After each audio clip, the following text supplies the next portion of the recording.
Hello, fabulous designers! Today we're going to take a deep dive into the mystical art of threading your sewing machine. Now, whether you have a vintage gem or a modern marvel, we are going to get you runway ready in no time.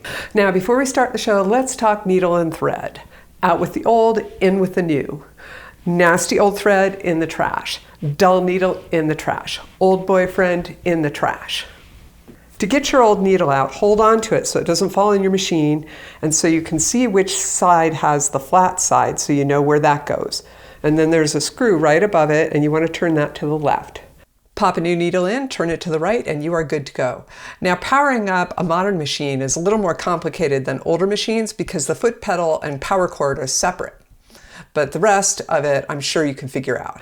There are 3 essential skills that will get you stitching: winding a bobbin, inserting said bobbin, and threading the machine. You have an upper thread and a lower thread. Let's start with bobbins. Bobbins are the unsung heroes of the sewing world. To wind your bobbins, start by putting your spool in a post. These can either be up and down or side to side, and then you're going to go through a couple of guides, and some machines have little dashed lines showing you how to wind the bobbin. Dashed lines for the bobbin, straight lines for the thread. And the thread goes up through the middle of the bobbin. It's a little personal, right through the middle, not tying any knot, not winding around the outside. Nope, none of that. Up through the middle so that you can grab it from the outside and hold onto that thread while you start winding the bobbin. Then you slide it into place. On older machines, you swing the whole unit down so that it engages. You might need to stop the needle from going crazy when you hit the gas. So to do this, you hold the outside of the hand wheel while you turn the inside left. Lefty-loosey, righty-tighty. Now let her rip and stop when it slows down or before you go over the edge, whichever comes first. When it's done winding, slide that bobbin back where it was so the hand wheel can be tightened back into place. Let's see that again because repetition's great when you're learning things. So you're going to go through a couple guides. On a vintage machine, you're going to hold on to the wheel and loosen the hand wheel. You can swing your bobbin into place. The order you do these things in isn't so important. They just all need to happen before you hit the gas. Okay, and then the thread goes up through the middle of the bobbin, right? And you hold it from the outside. It goes back on the winding post, and then you are good to go. When I hit the gas, I like to hold on to the thread so that it doesn't get tangled up in anything. Sometimes I take my snips in there and just snip it off while it's still running.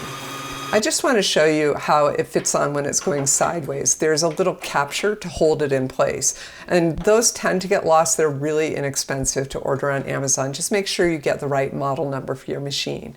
And again, you're going to go up through the middle of the bobbin onto the winder, slide that winder in place. That usually disengages the needle so it's not flopping around on these newer machines. And then this is fast motion. When your bobbin's full, sometimes it stops like that. And the other thing that can happen is that it can just start to stutter at the end. So let me show you what that looks like. Stutter, stutter, stutter. That means it's done, right? I can't hold anymore. Now your bobbin's ready to party. We're gonna insert it into the machine. A lot of modern machines do this almost the same way. There's a plate that you pop up, you wind the thread around to the right, and then through a little guide that has a little razor at the end that you can just snap it off with. If you have an older machine, there's a little metal arm that you just need to make sure the thread gets underneath.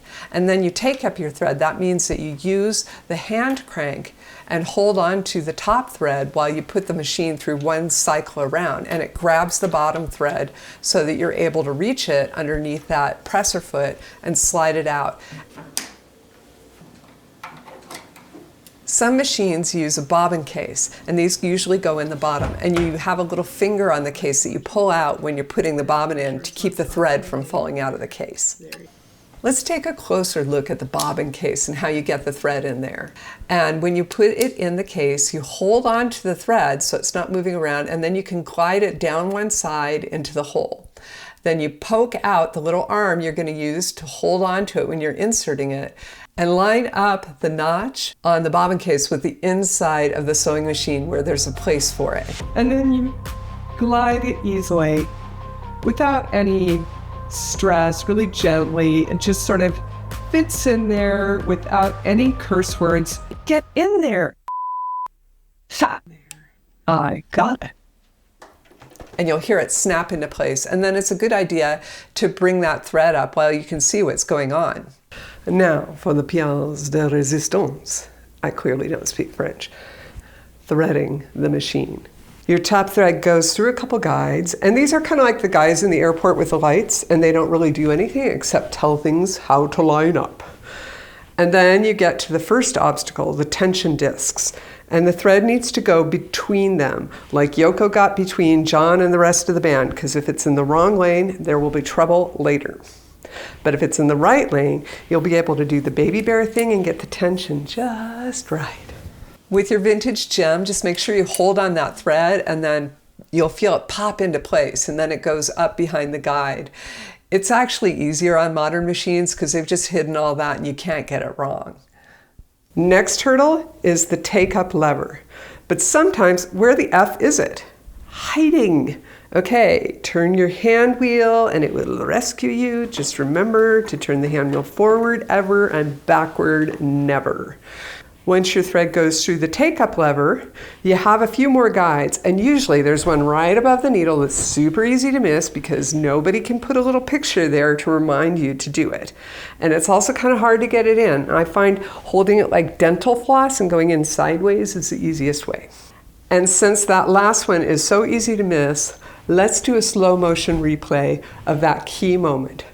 I find that holding it like dental floss helps get it in. And for the grand finale, the thread goes through the needle. You knew it had to happen, right? Flashbulbs, applause. Oh, wait. Will it sew? May I have a drum roll, please?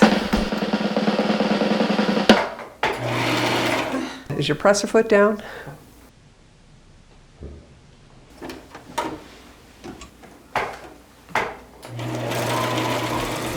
And it does! Yay! Ooh.